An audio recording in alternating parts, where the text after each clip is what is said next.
podcast is part of the Sports Social Podcast Network. No breaks. No breaks. No fear. No fear. The official British Speedway podcast. Welcome back. I'm Ian Brannan. Great to be back with you on what's a big week for British Speedway, which sees one of the big major events take place at Redcar's Media Prima Arena. It's the British Under-21 final, and we will get a new name on that trophy this week.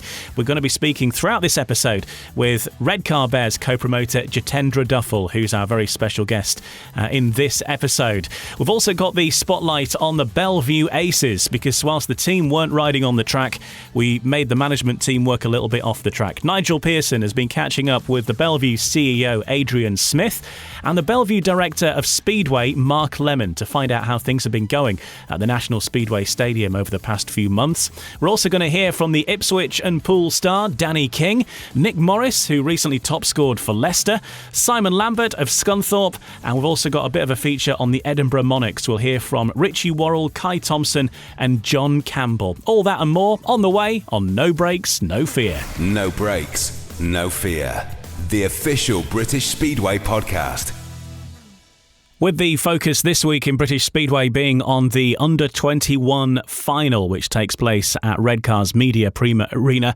My very special guest, co-host this week, is the Redcar Bears co-promoter Jitendra Duffill, who joins us throughout this episode. Hi, Jitendra. Hi, Ian. How are you? Yeah, great. Thanks. And thanks for joining us. And looking forward to having the spotlight on the Redcar Bears through the course of this episode, because you're the stage for the Under-21 final on Friday. But first of all, let's have a quick chat about the Redcar Bears this season, because you've got a strong lineup, sort of rocked a little bit by injury at the moment, with injuries to Jordan Stewart and Anders Rowe there as well, and also Jordan Jenkins most recently too. But you made some late calls in changing your lineup when things changed with riders deciding on whether or not they were going to ride over here with the COVID restrictions, and also the Brexit issue to throw in there, perhaps with some riders as well. So you did make some last-minute changes, but how do you feel things are going so far? We obviously had Eric Riss decide initially, I think it was in January, February, that he wanted to sit out the British Speedway season. Obviously, he changed his mind later on, but we decided that we weren't going to drop anybody to bring him back, because it didn't feel right. So we waited. Unfortunately, we had issues with Casper Anderson, again, due to COVID, which, fortunately, because he's a great lad, he's managed to sort his work permit since. But yeah, for a long time, we were in a really difficult situation, and many sleepless nights, and we always were hopeful that things would work out quite well, but there was always a very good chance that it wouldn't. But, just a really, I guess, freak twist of fate, in that, we managed to secure this JX services, because, he had a change of mind and decided that he was going to come and race after, making a similar decision initially to what Eric did. So, yeah, it worked out pretty well in the end, but that's just been, I think, not the story of our season, but we've all been struggling. There have been a lot of challenges to try and overcome. COVID and all of our restrictions being the main one. But we put together a competitive side that looked really strong on paper. And although I don't think we've really performed as well as we should, or as well as we could have, I think there's still plenty more to come from the team. We're still sitting pretty. I think we're fourth in the league at the moment, which is a decent place to be at the moment. And Redcar is the place to be on Friday, because you're hosting the British Under-21 final, which is, for you as a promoter, must be a huge honour to be hosting such a big event in British Speedway. And the lineup as well is mouthwatering too. We are definitely going to have a new name on the trophy, because Dan Bewley, being the reigning champion, is no longer part of the Under-21 scene. So we've got riders like Tom Brennan, Kyle Bickley, Leon Flint, Drew Kemp, and they're just a few of the names on the lineup, and it's looking like an exciting evening of Speedway, and hopefully what's going to be perfect weather as well. It is. I think probably this is the most even lineup we've had in a while, and by that I mean, there isn't really one rider that stands out. In the recent years, we've had Robert Lambert and Dan Bewley, who I would say would have been out and out favourites for that event. But coming into this year's, you don't have that, which is it's a great opportunity there for the 16 riders that are lining up, because one of them is going to become British champion, who has never had that title before. So I'm really excited to be hosting this. I look through that lineup and there's a lot of talent in there. These lads, they just need the opportunity. And I think given that chance, there's quite a bright future ahead for us. So yeah, just really, really excited to be given the opportunity to host this at Redcar. Well, let's go through that lineup then for Friday night, and this is the draw order for the riders. So riding at number 1 will be Dan Gilks of the Kent Kings and Royals, Jake Mulford of the Kent Royals at number 2, number 3, Tom Brennan of Bellevue and Eastbourne, Kyle Bickley at number 4, the Berwick Bandits and Bullets, at 5, Jack Parkinson Blackburn of Newcastle Diamonds and the Bellevue Colts, at 6, Alex Spooner of the Kent Royals, 7, Leon Flint, Wolverhampton and Berwick, Nathan Ablett at 8 of the Eastbourne Seagulls, Jason Edwards at 9 of Eastbourne and Mildenhall, at 10 Joe Thompson of the Leicester Lions and the Cubs, at 11 it's Tom Spencer of the Leicester Cubs, Drew Kemp at 12 of Ipswich and Eastbourne, at 13 Sam Beebe of Mildenhall, at 14, Jordan Jenkins of Redcar and Mildenhall. That's not a mistake. He was originally out. He's now back in. We'll find out from Jitendra in a sec. More on that. 15, Dan Thompson, Leicester Lions and the Cubs. And at number 16, it's Armadale's Archie Freeman. The track reserves will be Jordan Palin as the first reserve at 17, and 18 will be Ben Trigger. So there's the lineup. And as we mentioned there, one of your boys has made the cut. And what's happened with Jordan Jenkins then, Jitendra? Because he was originally injured and he was not racing, but we all thought he had a broken wrist, and now, is that not the case? What's happened? As much of a shock to us as it was to everybody else, because he was diagnosed with a fracture in his wrist. He couldn't actually move it on Friday afterwards, and was put in a cast. But he went back for a second opinion today. They say the fracture's actually not that bad, and they've told him if he feels that he can race, that there's nothing stopping him doing it. So I think you only need to tell a Speedway rider that once, don't you? And yeah, he said his pain levels are really low today. He can grab and do everything he needs to do. So he doesn't want to miss out on his first British Under-21 final. So great news for us. And an amazing lineup of young talent, as we mentioned. And you've also touched on the fact there's no real out-and-out favourite. There are clearly some more experienced riders among them there. But where's your hunch in terms of who's going to go particularly well around the Redcar circuit? And maybe Drew Kemp, perhaps he's guested for you last week and then ridden for Eastbourne against Redcar the week before that. So he's done quite a few laps around the circuit in the last few weeks, hasn't he? He has, and he goes very, very well around our track, as recent results have shown. So, he'll certainly start up there as one of the favourites, and it certainly won't have done him any harm racing, at our track the last couple of weeks. Looking through the rest of the lineup, Leon Flint is another rider who's plenty of experience around, the Media Premier Arena. He's going really, really well this year as well, and assuming he's over his knock that he took last week, then he's another, I think, that has a real chance of, standing on top of the podium at the end of the night. But, yeah, there's just lots of good youngsters coming through this year. I think, given a chance, that it just shows, if these boys are given an opportunity, that, they'll deliver. I mean, Dan and Joe Thompson, only one season in the National League underneath them, and both of them scoring really well at Leicester. It's really hard to really eliminate any of those riders from having a chance to stand on the podium. Jordan Jenkins, another one. He's been outstanding for Redcar this year. Again, first full season at championship level. He's just gone above and beyond. And the Dan Gilks and of course Tom Brennan, another huge talent. So, like we said earlier, it's wide open. I think you could probably pick 6-7 riders, if not more, from this field that could actually win it, and that's got to be good for British Speedway, and it's got to be good for the crowd on the night, because it's going to be an entertaining meeting. That's Jitendra Duffill, one of the co-promoters at Redcar Bears. Redcar, the scene for the British Under-21 final this Friday. Later on in the season, the senior version of the British final will take place at the National Speedway Stadium. And before the end of the season, some of the world's finest riders will converge there for the Speedway of Nations. Bellevue were due to be the TV hosts this week for Bellevue versus Wolves. The weather got the better of that meeting, but Nigel Pearson's journey to the National Speedway Stadium wasn't in vain. He took time to catch up with a couple of the senior figures at the Bellevue Aces. We'll hear soon from Mark Lemon, the director of Speedway at Bellevue. But first, let's hear from the chief executive of Bellevue Speedway. That's Adrian Smith. He's been speaking with Nigel Pearson. Delighted to be joined on the podcast by the CEO of Bellevue Speedway, Adrian Smith. Adrian, been a tough time for you. You've put meetings back because of restricted crowds, and obviously that's a tough ask for the owners as well, because if people aren't aware, of course, you need home meetings for cash flow. It must have been tricky overall for the club to handle. Sum up your thoughts on it.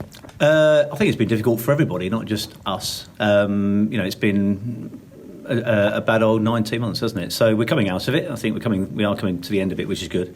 It wasn't ideal to have to make a decision to move dates, but they're done with the right reasons. There's two reasons for it. And I've said before, there are a huge amount of supporters that want to come to watch Speedway, and we've so far had to run with reduced crowds. Last year we had to run behind closed doors. So the fact that we want our fans back. Had we have continued, we were hoping that for June to be giving us that open. Had we continued into July, then 6% of our meetings at home would have been with reduced crowds. And that isn't ideal, one, for our fans, and two, financially, absolutely. So, it was with a heavy heart we had to sort of move the fixtures around, and now we've just got to hope that the weather holds out for us between now and September, October time, that we can get all those fixtures in, because we've got a very busy August. An ironic comment from Adrian. I should explain, listeners, that we're overlooking a National Speedway Stadium here that has got rain coming down over it. The strange thing is, this track's so good that if we had a window of an hour or an hour and a half, you could get racing on here. That's how good this track is, isn't it? Oh, it's immaculate. And we're lucky to be the custodians of it, to be honest. We look after it very well. We make sure that it's immaculate. We've got a great team of volunteers. Mark and the team, the track staff with Andy Meredith, do a superb job, and we're very lucky to have them. You look at the track. I mean, the track is very wet, but we knew that if we can get a bit of dry period, we could get that cleaned off and be ready. But unfortunately, the forecast isn't one that's going to allow all that to happen, and to get a race meeting on as well. But that's one of those things. Just had to happen. First home meeting in almost a month, or in a month. But there we are. It's going to be a busy old summer for Bellevue Speedway with both the Aces and the Colts. Yeah, we love that though, and we love running the Colts as much as we love running the Aces, and it's important that we do, because I think that the development of junior riders for the whole of British Speedway is vital. We've got to move away from a lot of the doubling up that we have. I know that we have to have some doubling up, but we've got an issue with doubling up at the moment, and we've got to address that. And the only way to address that is to attract new young riders into it. And the Rising Star programme and the National Development League and the junior leagues that also run, and the great work that Neil Thatcher does is going to help us in the long term. So we've got a really busy summer. We've got a British final stuffed in the middle of that as well, just not just our own league fixtures. But we love this. We love people coming to this stadium. It's a fantastic stadium. I think when people do come here, whether they've never seen Speedway before, they like the experience, and that's really important, because at the end of the day, supporters are key to this, and we really do respect every single support that comes through the door, and we want them to have a great time. Now, one of the issues that I've looked at from the outside, Adrian, is banging the drum about this magnificent stadium. And for me, you need to do it at the moment more than ever because of what's going on next door. People in the outer area of Greater Manchester might look at the demolition of next door and the old track and think Bellevue Speedway is closed. But this is a new venue, purpose-built, and it must be so hard banging the drum and getting that message across to the people of Greater Manchester and surrounding areas. Do you know what? If I could have my time and go back to when Hyde Road closed and everybody moved to the dog track up the road, I bet the same thing was said then. Yeah. Because if I had £1 for everybody that sees me walking around Manchester with my Bellevue stuff on and says, "Oh, is that still going?" I was like, well, yeah, because a lot of people thought actually that when Hyde Road closed down and it was demolished, the Speedway was finished. Even though the guys, those promoters were promoting Speedway out of the dog track, people thought it had gone. And I think the same thing is does happen here. In fact, the good old BBC, and I love the BBC, they put a note out when the dog track was going to be demolished to say they included the Speedway in that. And we had to get in touch with them very quickly to say it's not the Speedway track, and they did retract that very quickly. In fairness, so they made a point to say this is not affecting the Speedway. Yeah. So they're great. Yeah, they're very good at BBC that they're doing that. But we're lucky we spotted it. Otherwise, another load of people would have thought, oh, it's closed. This was this track was built in 2016. It was opened in 2016. It's still relatively new. It's certainly new in terms of Speedway. For tracks in the country, it is fantastic, and we're going to do. Hopefully, Boris's announcement is the one that we are back to normal, and if that is the case, then all of our crowds can come back, and we're going to make a very big push to advertise that fact on the back of lots of other sports that are going on at the moment. You've mentioned the British final, which is excellent. I mean, we've had some wonderful British finals here. Down the years, and Charles Wright winning it in 2019, and God rest his soul, Danny Ayres, the entertainment then as well. And then behind closed doors, Rory Schlein, sensational, and I watched the stream and really enjoyed it. It's going to be something special this year, and then culminating, of course, in the 2 rounds of the Speedway of Nations. So a really exciting sort of 2 or 3 months for you guys. Absolutely, again, and we were disappointed last year that the Speedway of Nations couldn't take place here for obvious reasons. COVID just completely cancelled it, and so we were delighted when the organisers said, look, we'd still like to run it, and we'd still like to do it there. And of course, probably their last, I think it's their last one doing it. For now anyway, and we want to make sure that it goes out with an absolute terrific send-off because it's a great stadium for it, it's a great event. We've done the qualifiers before, and I know that in 2016 they did the original the old World Cup, but to be having the Speedway Nations final here in October is superb. And as you say, the matter of the British final before then, that's what this track was designed and built for, and I take no credit for the design and build of the track. We always give it to the guys of Chris Morton and the team that did that before us, and but what they designed was fantastic, and we're really lucky to be the custodians of it. We maintain it really well. I say it's all been repainted already. Again, it was repainted for TV today, and we're proud of it, and we should be proud of it. But we love it, and actually, I can't wait for those big events to come here because that's what it's designed for. I've got to ask about the attraction of Speedway just before we let you go, Adrian.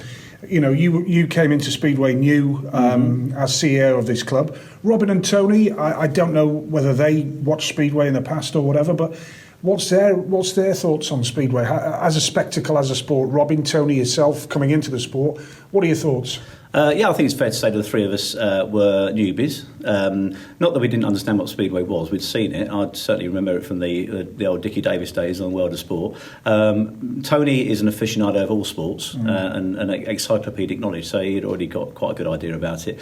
And Robin loves it. And I think, coming into a sport that you don't know anything about gives you... There's probably 2 advantages of that. Number one is you get a really great appreciation for it and straight on. And I always joke that my background is insurance and risk management, which it is, and watching guys hurt around a track with no brakes, no gears at 5cc bikes was I can tell you a bit of a worry. To insurance and risk management, right?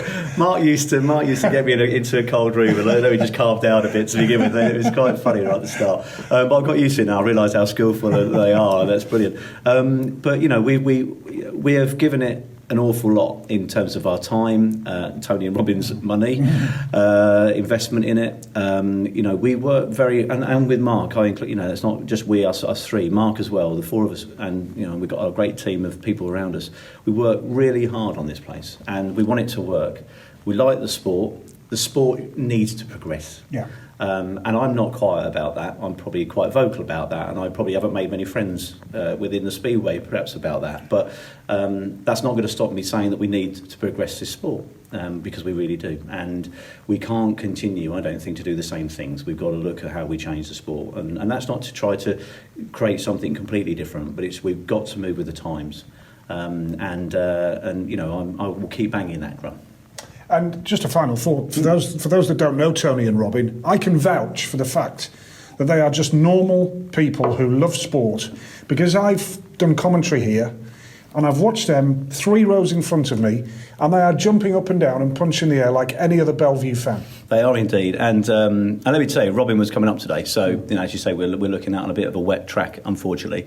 Robin left Exeter this morning to drive all the way to Manchester. That makes me feel better coming from Wolverhampton. Exactly. And I came up from Bedfordshire this morning. And I was a heavy night last night, but it was, so their commitment is true, and they love it, and they like it here, and they mingle with the fans, and they're approachable, and they want to have a chat with people, and they're two really sound, really great guys, and we're lucky to have them. Robin tried to force a pint of Guinness down my neck during one meeting, but I was commentating, and I can confirm, reluctantly, I rejected the approach. I understand that, but you did have a chip, apparently. You did eat some chips. I did hear that. I can't deny that. Adrian, great to see you, and commiserations on the rain off Monday, but good luck for a great summer. Thanks very much indeed. Thanks. That's the CEO of Bellevue Speedway, Adrian Smith, speaking with Nigel Pearson. Also joining us in this episode is co-promoter at Redcar Bears, Jitendra Duffill. And on the subject there of coping with the restrictions and keeping the business running, how have things been at Redcar for you? Because restrictions are imposed differently in different councils. There's a lot of different circumstances taken into account. But how about the things that you've had to do, and how's the situation been at Redcar?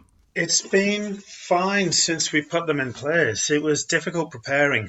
We spent a lot of time and a lot of time negotiating with the council to try and satisfy, their needs. Obviously, it's important to keep everybody safe. That's important to us, not just the council, and obviously for our customers to come and feel, that they can come and watch the Speedway safely as well. But we were monitored very, very closely by the council, which, we understand. But at the same time, they've not really wanted to stand in our way. They've been pretty supportive. But, we put lots of things in place around the stadium. Obviously, the signage, sanitising stations. But we've had to think outside the box a little bit with the, the food and drink. And, we've put tables and chairs outside and made little changes that have hopefully not impacted upon people's enjoyment of the events too much. I know people are not too keen on buying tickets online, with, I think, historically a sport that, we always used to pay at the turnstiles. But we've got a lot to thank our supporters for as well. I think on the whole, everybody's been very understanding and supportive. And I guess we all know it's just a short-time solution. And, hopefully when these restrictions are dropped, we can get back somewhere near to normality. And at Redcar, you're in a similar position in some respects to the National Speedway Stadium, in that you have quite a lot of control over your stadium as to what happens there, and you can put other events on. And at Redcar, you do a lot of training days and practice sessions through the course of the season and amateur events. But at Bellevue, they've been doing these experience days where people who've got the equipment, whether they are professional riders or just keen amateurs, can pay some money and have a blast around that iconic stadium as well, which has been a great an extra thing for Bellevue to offer. I mean, it's a great stadium, isn't it? I think anybody who's rode a Speedway bike or probably hasn't would love a blast around Bellevue, myself included. So, they've got a great asset there. It doesn't surprise me that they'd want to try and, exploit, for the want of a better word there.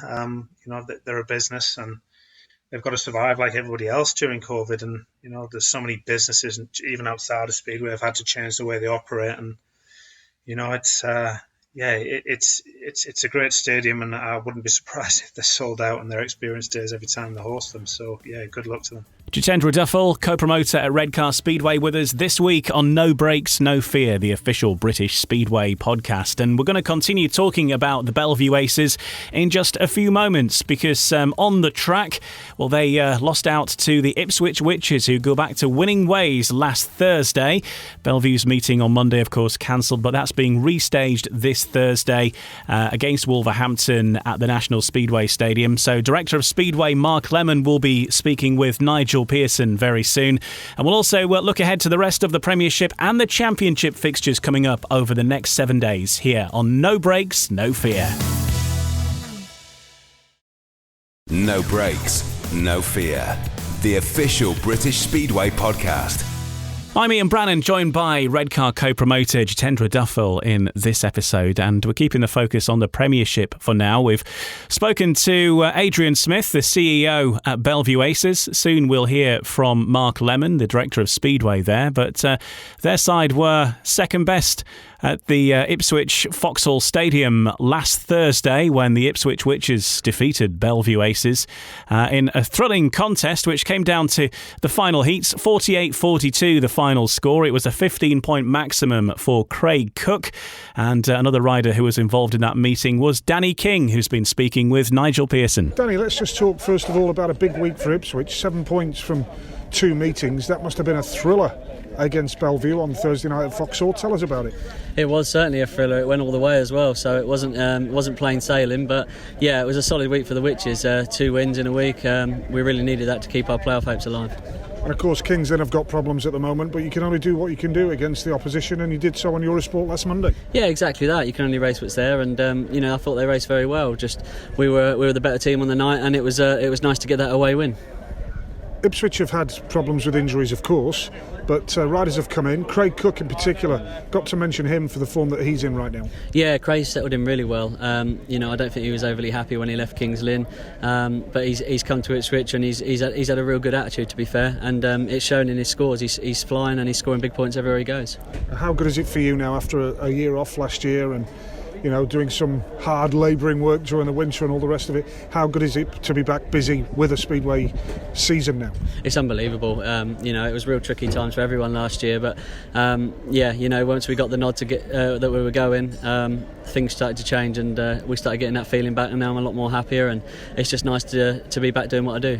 Seems to be a good atmosphere at Vauxhall these days. There's quite a few people there enjoying the Speedway. Yeah, we have a great following down at Vauxhall, and the fans are very loyal. It's not great when we're losing. Certainly, what do we have, 7 on the bounce? So, but they stick with us and they always support us home and away, and it was nice to repay that last week.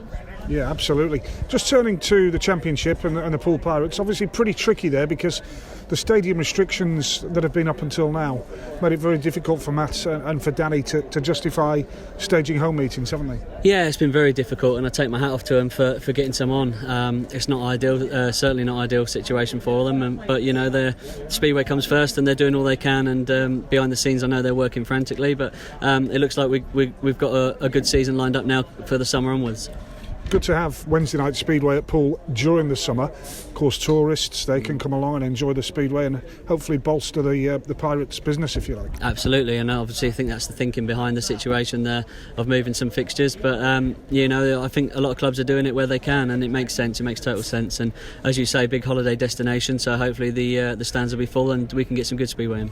I think there'll be a few people that are arranging holidays, staycations in Bournemouth and Poole and surrounding areas, just with one eye on the Speedway fixture list. 100%. I certainly know people from where I am who are doing that, so I'm sure they're not going to be the only ones, and as I say, hopefully we can get some big crowds down there and repay the boys.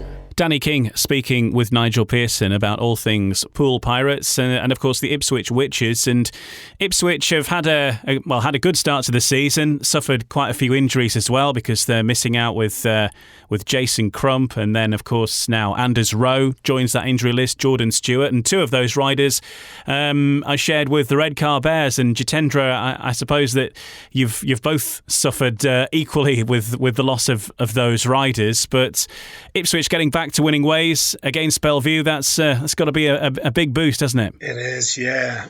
Bellevue, I guess, have been the standout team in the Premiership so far.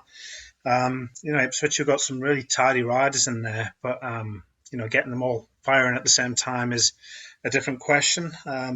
Certainly the loss of Anders Rowe is a big blow. He's probably scored better in the Premiership than he has the Championship so far as well, and I know for the first 2 or 3 meetings he was actually their top scorer, so it's always a challenge overcoming injuries to key riders like that. But I guess it's still a long way to go until the end of the season. Anything can happen between now and then. All you have to do is get to those top 4. Once you get the playoffs, anything can happen from there. Well, Bellevue were hoping to get back to winning ways on Monday, but not to be. The weather put paid to that. They'll be in action on Thursday now. Let's hear from Mark Lemon, the director of Speedway at the Bellevue Aces. He's been speaking about the season so far with Nigel Pearson. The bulk of your meetings have been on the road. and yet you're still in a great position in the league. Tell us your thoughts, how it's gone so far. Yeah, it's just been nice to get up and running, obviously, the last sort of 15 to 18 months that everyone's had to endure. So to see Speedway and then get the crowds back, that's just been tremendous. But yeah, no, we've had a really good team on paper in 2020, and again in 2021 we put up a pretty good display of the riders, and they've gelled really well. There's a real good vibe in the camp, and I think it's reflected in their results on the road. And as you mentioned, it's we're in a very prime position in the league table. With a lot of home meetings in hand to push on.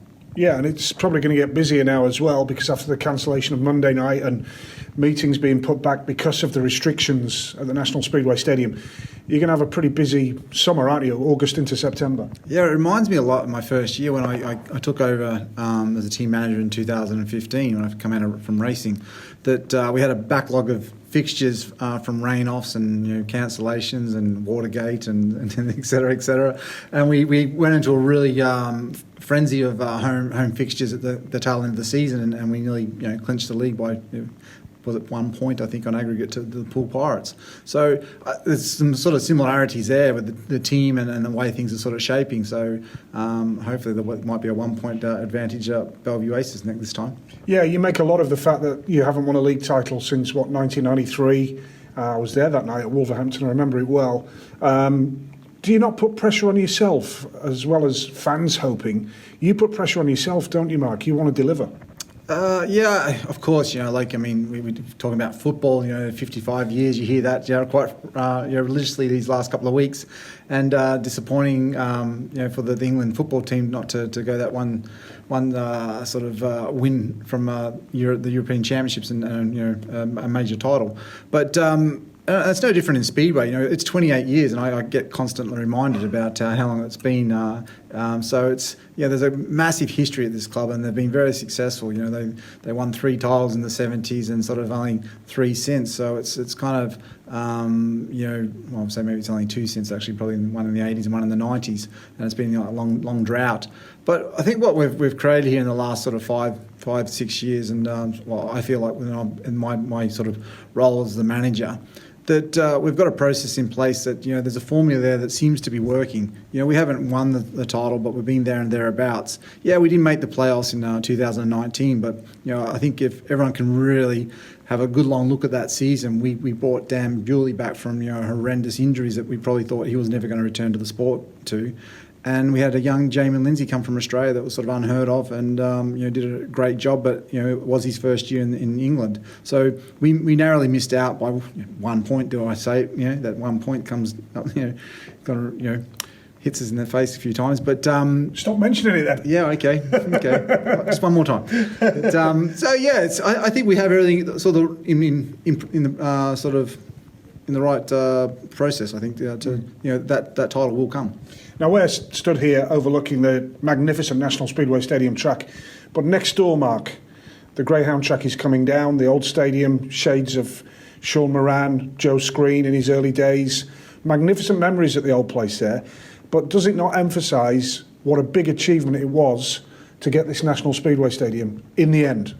Yeah, I mean, it's truly sad. I've driven past and I actually parked out the front the other day watching the demolition machines go in there and tear the place down. And obviously, where they've been pulling the stadium down, you can still see the resemblance of the old track. And yeah, it is. It's really sad, but that's a part of history. It's been there. And obviously, David Gordon and Chris Morton had the vision to build this new stadium here at the National Speedway Stadium, and did a tremendous job in that with the City Council.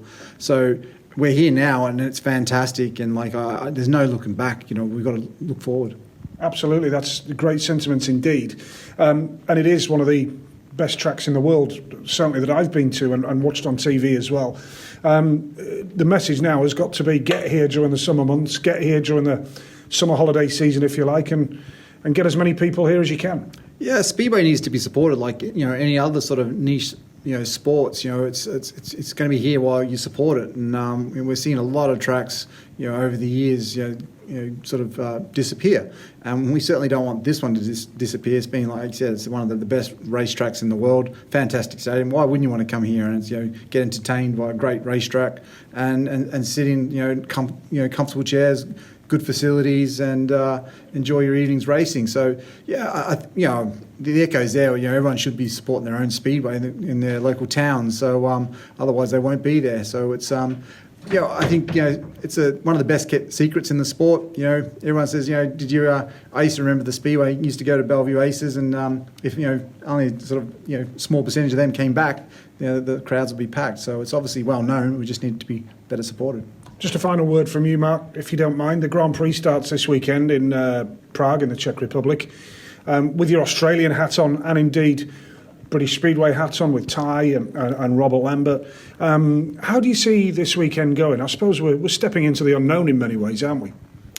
Well, you say that, but they've had sort of a third of a season to get into preparation. When normally we enter the Grand Prix very early on, and sort of there's more of an unknown. The form of Bartos Zmarzlik, has not gone unnoticed. We're looking at going a three-timer. No one's done that since Ivan Major. Big ask, I must admit, but like on the current form, you'd probably say you wouldn't rule him out and you wouldn't bet against him. But Maciej Janowski's been there and thereabouts, and his form to date has just been second to none. He got beat by Zmarzlik and for the individual Polish Championship on the weekend, but only one person was going to do that, and that was Bartos, the way he rides. But you can't rule none of them out. You just never know which rider's going to step up into the Grand Prix. You look at Fredrik Lindgren. He was brilliant last year, and all of a sudden he's got off to a rocky start, but you wouldn't rule him out. Jason Doyle, is finding really good form on the continent, and he's still hungry for it. There's quite a few that can really sort of take it to that next level, but who will beat? I don't know. You kind of like said, betting man goes Zmarzlik, but I wouldn't bet against any other rider that's in that top 15 of the World Championship. Well, thanks for your time. Thanks for joining us, Mark, and we'll see you again soon. Nice one. Cheers. That's Nigel Pearson speaking with Mark Lemon, the Director of Speedway at the Bellevue Aces.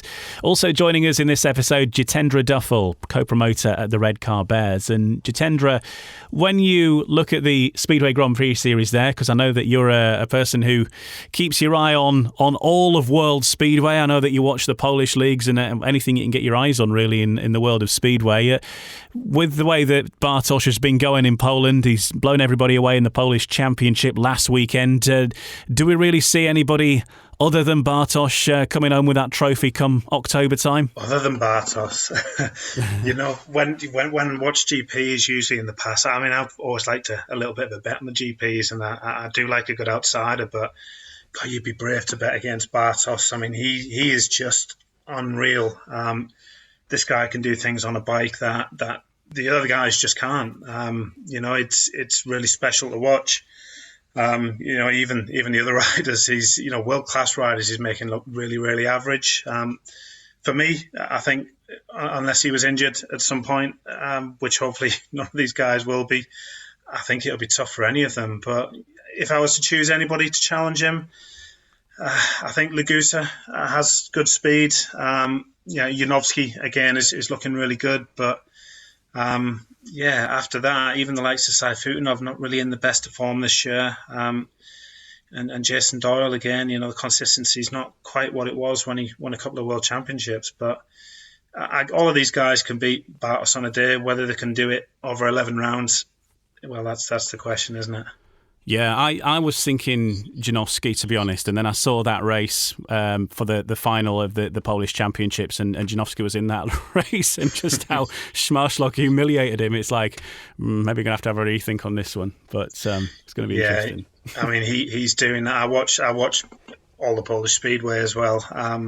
This is something he's doing week in, week out. It doesn't matter what the occasion. This guy rides like it's a world final every single meeting.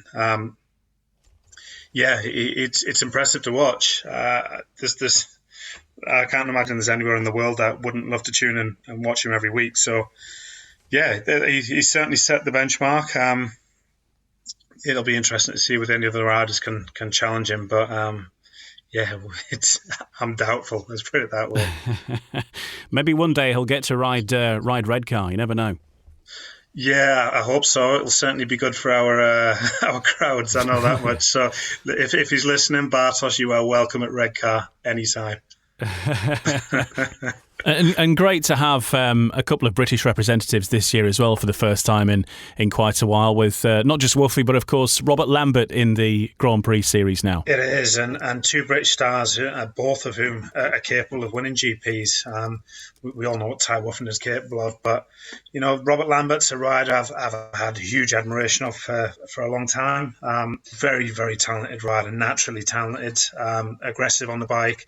And thoroughly deserves his place in the GP. Great addition, and really, really happy he's made it there. Good luck to Ty Woofenden and to Robert Lambert, of course, representing Great Britain in the Speedway Grand Prix series, which gets underway in Prague this weekend, and then pretty much every other weekend after that through the course of the rest of the summer and in towards October, where the final round's at the very start of October at Torren.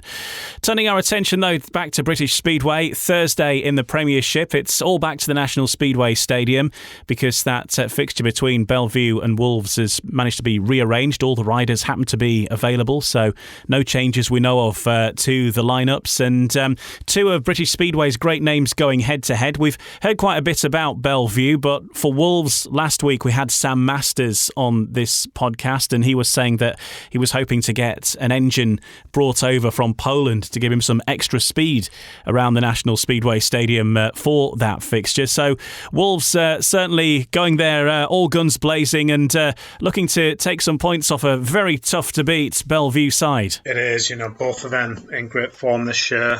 Again, two teams I would expect to be in the top four come the end of the year. Wolverhampton, Sam Masters has been in great form so far in both leagues, and his bike's already looked fast, so if he's bringing over a faster bike, then I imagine he's going to be pretty nippy around Bellevue on Thursday. But yeah, Bellevue, again, a really well-balanced team. There's no weak links in that team from 1 to 7, and it's no surprise that they hadn't lost a match until they went to Ipswich last week, and just shows how big a victory that was for Ipswich as well. But I would fancy Bellevue to win at home there. I think it's going to be difficult for anybody to beat them, but I don't think they're going to have life easy. Wolverhampton have some very capable riders in there, and again, pretty solid throughout. Two very good youngsters in Brock Nicol and Luke Becker. I rate both of them really highly. I think that's one team that'll get better as the season goes on, because I don't think the likes of Brock Nicol have really hit the form that they're capable of this year. The other fixture on Thursday is at Ollerton Stadium, Sheffield Tigers versus the Kings Lynn Stars. And both teams seeing some change over the last week. The Sheffield Tigers dropping Justin Sedgman out of their lineup and bringing in Josh Pickering. And for Kings Lynn, it's been plenty of changes through the course of the season on the track, and now one off the track as well, with the team manager Peter Schroek departing the club as well. So changes afoot, and certainly a lot of change at Kings Lynn this year. Yeah, they're not having a good time at all, are they? I think they're going to struggle at Sheffield personally. They're another team that looked really good before the season. Josh Pickering is a rider that I just have never understood why a Premiership team hasn't picked up. I don't know whether the Premiership promoters haven't really seen him ride very much, but he's a good rider, very, very entertaining, and the fans at Sheffield are certainly in for a treat when they come and watch him every week, and it does it strengthens Sheffield further, in my opinion. They're certainly they're gearing up for those playoffs, aren't they? There's no team are just lying down and taking any complacency. You can tell that they're really keen for a league title, but I wouldn't really take too much within the result of Peterborough. I think before the season, I think a lot of people wrote Peterborough off as a team that probably were not going to perform very well, but they've been on it from day one, and again, I don't think any team should be too embarrassed at getting beaten at Peterborough, and it doesn't necessarily mean that you're a bad side, but I can predict quite a big home win there for Sheffield, and unless Kings Lynn really up the game. Well, that's this Thursday. By the way, next Thursday's Sheffield fixture against Peterborough at Ollerton, so that's Sheffield v Peterborough, will be on Eurosport. So it's Thursday night next week for the TV fixture on Eurosport. That's the 22nd of July, so look out for that one. A quick word about Scunthorpe, because they hosted Kent on Friday night and beat them convincingly, 63-27. And then the night after, Scunthorpe went to Leicester and were beaten themselves, 57-33.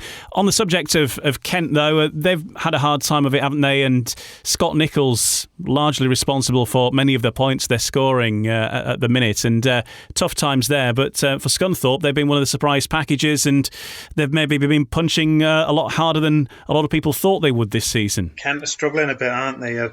They've really struggled with rider availability, probably more than anybody else. I don't think Cam Heaps, by the looks of it, is fit yet. We all know he's capable of much more than he's showing.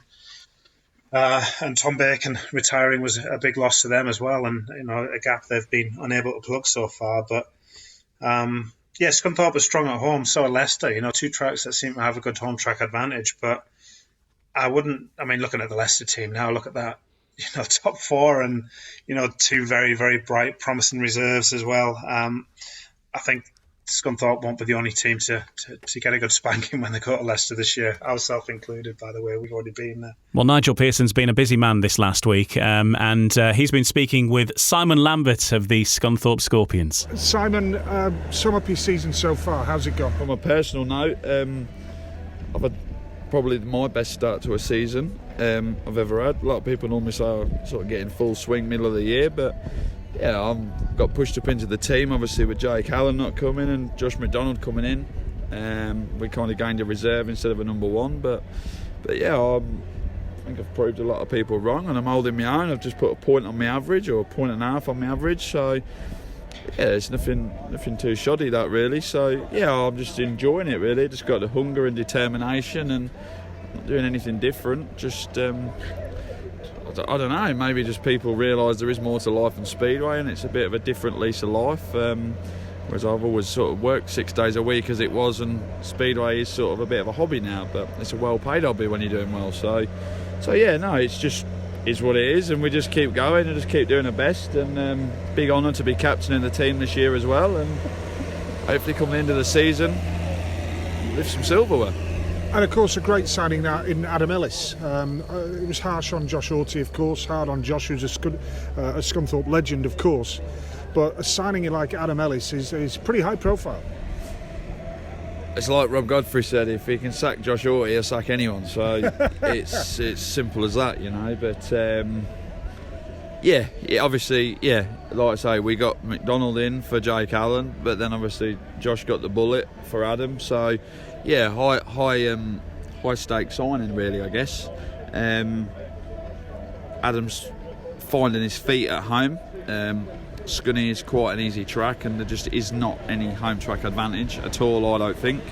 But obviously, Newcastle last week, he was very, very good, and that was good. But yeah, we've got a pretty solid 1 to 7 now, and we've got young Palin at reserve who's banging in points for fun.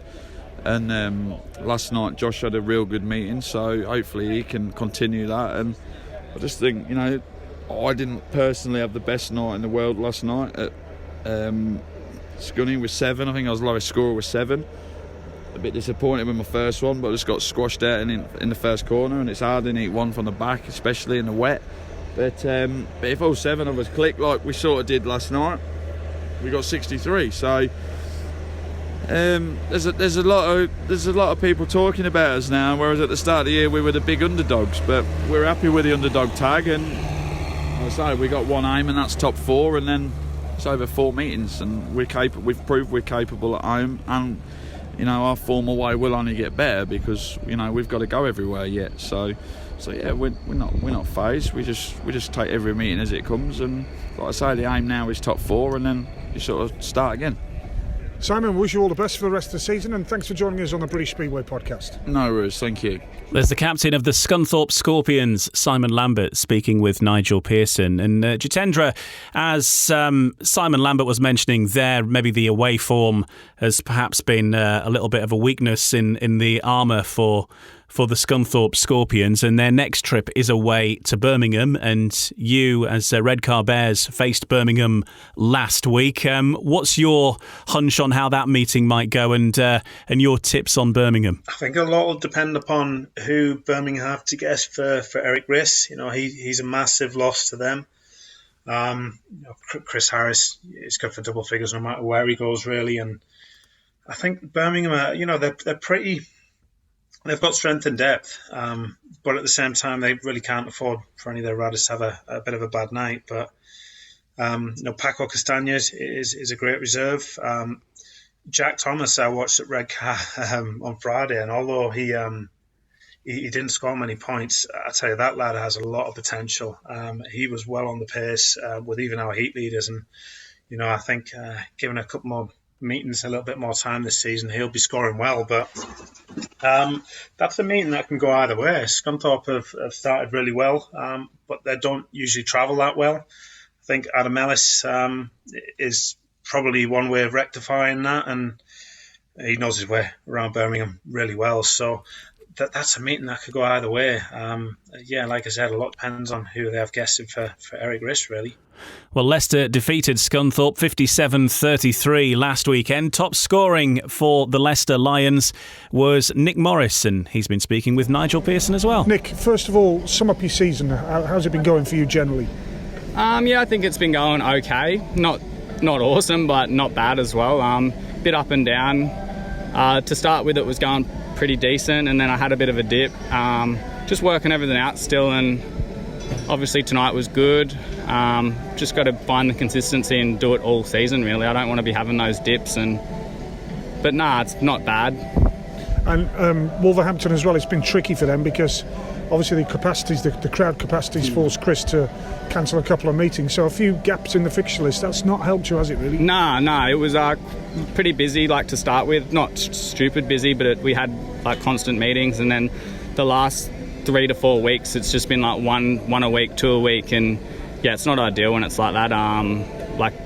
We raced today and Monday, and then I'm sitting at home again until Sunday, so it's not how I like it, but I think in a few weeks' time it'll liven up again and we'll be all right. I'm predicting a pretty busy August and September for you, Nick. Yeah, it's looking that way. I thought it was, when I was looking at the fixtures at the start of the year, I thought it was going to be busy all the way through, but I'm sure it's going to come piling in later. Brilliant, well done. Nick Morris of the Leicester Lions, and we should mention as well Hans Andersen joining the Leicester Lions this last week. What a signing that is. Making way were Ty Proctor, but also Josh Bates has departed the side as well. Hans Andersen comes in, and Jake Knight also an addition at the Leicester Lions. Quite a masterstroke by Stuart Dixon. Yeah, it is. Stuart's a very shrewd team manager. We all know that. I guess you need a little bit of fortune that riders need to fit. For them, Hans fitted quite nicely. But fair play to them. You've got to take advantage of these opportunities, and Stuart certainly wasted no time in doing that. And I think looking at that team now from 1 to 7, that's a powerhouse 1 to 7, and I'd be very surprised if they're not top of the table come the end of the regular season. But I wouldn't like to be paying the wage bill. It's a lot of burgers to sell, isn't it? It is, yeah. Okay, we're going to have a quick break, and then with a bit of an Edinburgh fest in the final part of No Breaks, No Fear this week. Edinburgh did the double over Berwick last weekend, and it's another northeast derby, or northern derby, however you want to phrase it, really, because Edinburgh are taking on Newcastle this coming weekend. We're going to hear from Kai Thompson. We'll also hear from John Campbell as well, along with Ritchie Worrall in the next part here on No Breaks, No Fear. No Breaks, No Fear, the official British Speedway podcast. I'm Ian Brannan. Joining me in this episode is Jitendra Duffill, co-promoter at the Redcar Bears. We're going to move the spotlight firmly onto Edinburgh very soon. Firstly, Jitendra, with your Redcar promoter's hat on and knowing what you know now, how has the league panned out versus how perhaps you imagined it would at the start of the season in the Championship? Are all the teams roughly where you thought they'd be, or have there been any surprises for you? I think before the year I would have put Leicester top. I still think they'll be, if not top, very close to it come the end of the season. Poole looks solid to me. Really a lot depends on Andres Smetana and how quickly he adapts. But, Ben Cook, I really didn't realise how good a rider he was. He's been a bit of a find for them. And if he continues the season in the same form, then, they're going to be somewhere near. Then after that, there's Glasgow again, another team. That was one of those teams on paper that could have been really good, or failed to deliver because on paper there were a lot of riders on false averages. But in the past I've always learned that riders are usually on an average for a reason. But no, they've picked riders who have all upped the game, and it's going to be interesting because, there's, like you said, Edinburgh, ourselves, Eastbourne, I think all look good on paper, and we're going to need a bit of luck along the way. That's important to any team. But I think it would be really hard to predict the top four now, but that's obviously great for the league.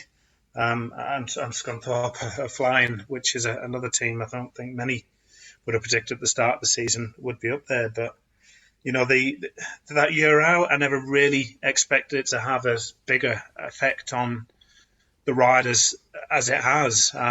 It's completely turned the tables. I think it makes it really hard to predict. Some riders who you would probably thought would be flying haven't so much, and others have adapted much quicker, along with adapting to these tyres.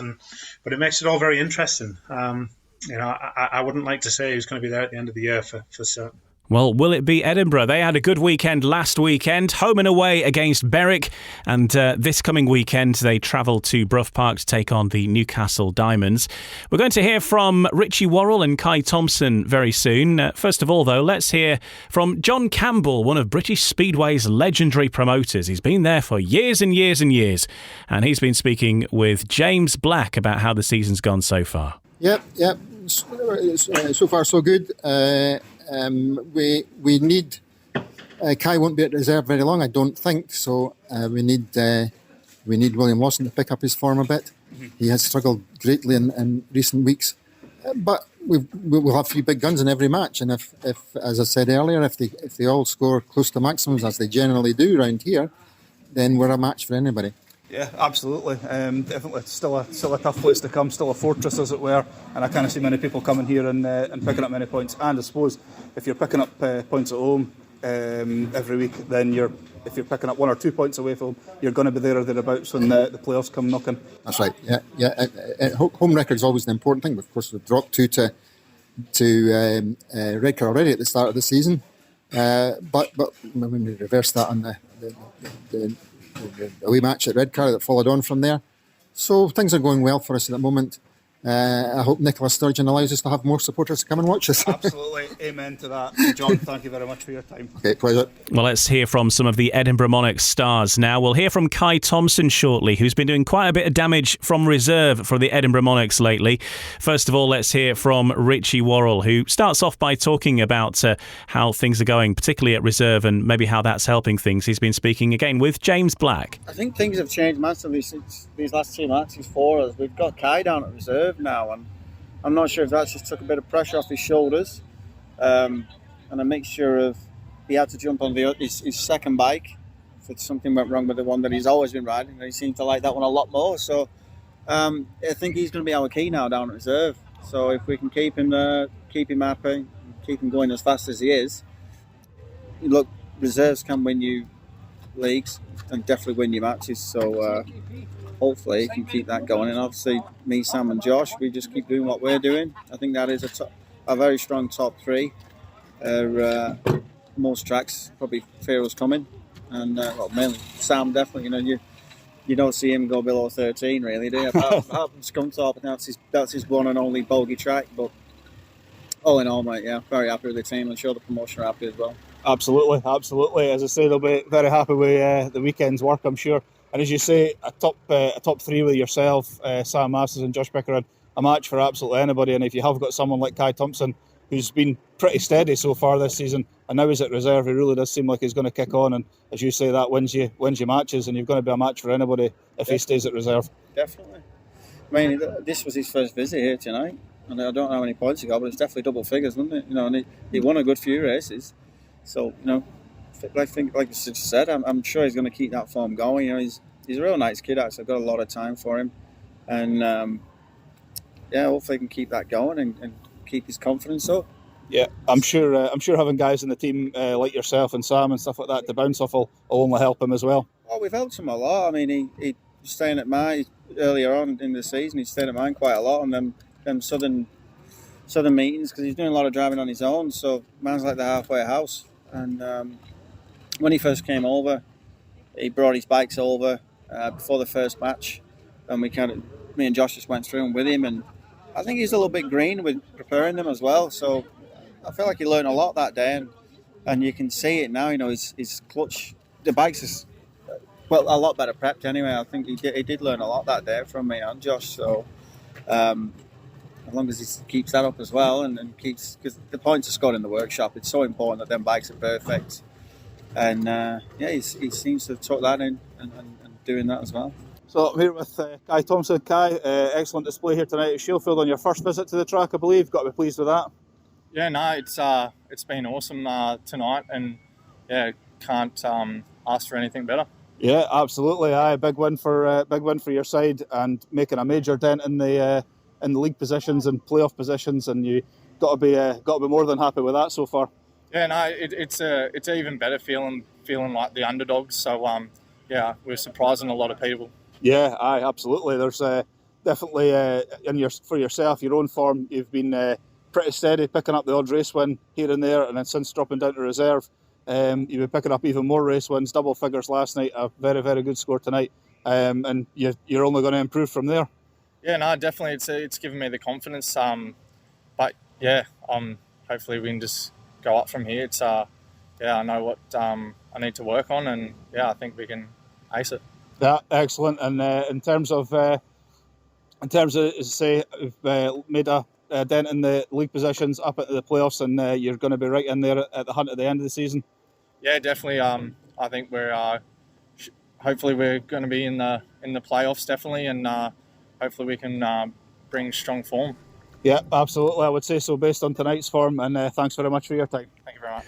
That's Kai Thompson speaking with James Black. One other team that we need to mention before we finish is Eastbourne. They are in action again this weekend, taking on Leicester in the Championship, followed by Eastbourne versus Leicester in the National Development League as well. And Eastbourne, again, another very strong side, as you found out, Jitendra, at Redcar a couple of weeks ago in that meeting where they brought it down to the last heat pretty much at the Media Prima Arena and got the win away, and doing pretty well at home as well. Very, very, very strong. And a great reserve in there in Drew Kemp as well. When you've got a good top five plus a reserve like him, you should be confident that you can win matches home and away against anybody. But what a great match that'll be. I would say Leicester, again, a team that really are capable of beating anyone, anywhere. So that's really going to come down to the day. Eastbourne's another tricky track. Again, another place that you can probably defeat yourself before you start, but I don't think Leicester have got riders who are intimidated too easy, let's put it that way. My thanks to Jitendra Duffill then for joining us this week on No Breaks, No Fear, and good luck with that big fixture this Friday, the British Under-21 final. If you're in the area, get yourself down to Redcar, the message, Jitendra. It's a great track, and you can spread out and enjoy, feel safe in the surroundings, watch some fantastic speedway. And how do people get their tickets if they want to come along? So if you go to the Redcar Bears Speedway website, that's www.redcar-speedway.com, and go to the tickets section under there. and you'll find the tickets there. And we actually have a discount as well if bought before Thursday. So if you want to save a little bit of money, then that's the time to do it. Well, have a fantastic evening on Friday. All the very best. And, of course, be listening to No Breaks, No Fear next Tuesday for all the reaction, as we'll know then who is the new under-21 British champion. My thanks to Mark Lemon, Adrian Smith, also Danny King, John Campbell, Nick Morris, Ritchie Worrall, Simon Lambert, all for taking time to speak to us this week on No Breaks, No Fear. We'll be back with you next Tuesday. Don't forget, in the meantime, keep up to date with all the results and fixtures through the course of the coming week in British Speedway online at speedwaygb.co.uk. No Breaks, No Fear is a Nigel Pearson media production for British Speedway. We'll see you next week. No Breaks, No Fear, the official British Speedway podcast. This podcast is part of the Sports Social Podcast Network. Sports Social Podcast Network.